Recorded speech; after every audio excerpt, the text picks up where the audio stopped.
ಪ್ರಥಮದಲ್ಲಿ ಬಂದು ಗುರು ಸೋಮಲಿಂಗರ ಪಾದದಲ್ಲಿ ಶಿರಸಾಷ್ಟಾಂಗ ನಮಸ್ಕಾರಗಳು ಮಾಡಿ, ಈಗ ಸದ್ಯ ಏನು ಹೇಳೋದಪ್ಪ ಅಂದ್ರೆ, ಸಾಧು ಅಮೋಘ ಸಿದ್ಧ, ಯೋಗಿ ಅಮೋಘ ಸಿದ್ಧ, ಮಹಾಮುನಿ ಅಮೋಘ ಸಿದ್ಧ, ಋಷಿ ಅಮೋಘ ಸಿದ್ಧನ ಚರಿತ್ರೆ ಹೇಳಬೇಕಾಗ್ಯದ.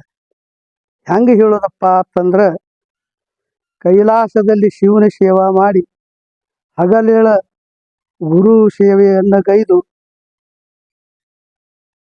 ಸಾಣಿಬೇರಾಗಿ ಸೌದು ಶ್ರೀಗಂಧ ಕೊಡ್ಡಾಗಿ ನವುದು ಕಪ್ಪಿ ಕಲಕಲನಂತದ ಶೀತಾಳ ತಂದು ಗುರುವಿನ ಸೇವಾ ಮಾಡಿ ಸಂಬ ಪಾರ್ವತಿ ಸೇವಾದಾಗ ಪಾಸಾಗಿ ಕೈಲಾಸ ಬಿಟ್ಟು ಭೂಲೋಕಕ್ಕೆ ಬಂದರು.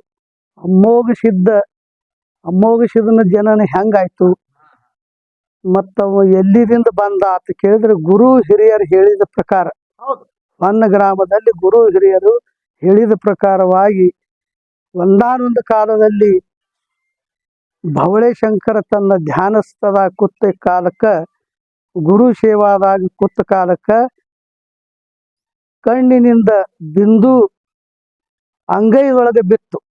ಆ ಅಂಗೈ ಒಳಗ ಪಿಂಡ ತಯಾರಾಯ್ತು. ಆ ಪಿಂಡ ಮುಂದೆ ಅಕಳತ ಭಕ್ತಿ ಮಾಡ್ಕೋತ ಬಂದು ಮುಂದೆ ಪಾರ್ವತಿ ಕೈಯಾಗ ಪಾಸಾಗಿ ಪಾರ್ವತಿ ದೇವಿ ತಲೆ ಮ್ಯಾಗ ಹಸ್ತಿಟ್ಟು ಅಮೋಘ ಅಂದಳು. ಮುಂದೆ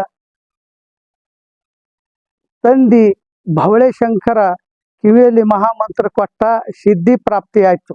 ಆ ಅಮೋಘ ಸಿದ್ಧ ಚಳಿ ನಾಮಕರಣ ನಿರ್ಮಾಣ ಆಯ್ತು ಬತ್ತು. ಮುಂದೆ ಏಸೋ ಕಾಲ ಸೇವೆಯ ಭಕ್ತಿ ಮಾಡಿ ಗುರುವಿನ ಕರ್ಕೊಂಡು ಭೌಲೋಕಕ್ಕೆ ಬಂದ. ಏಕಕಾಲಕ್ಕೆ ಗುರು ಶಿಷ್ಯರಿಬ್ಬರು ಮಕಣಾಪುರದಲ್ಲಿ ಗುರುಸ್ಥಾನ ಆಯ್ತು. ಮುಮ್ಮೆಟ್ಟದಲ್ಲಿ ಮೂರೂರು ಮುಂಗಡಿಯಲ್ಲಿ ಅಮೋಘ ಸಿದ್ಧ ಉಳ್ಕೊಂಡ.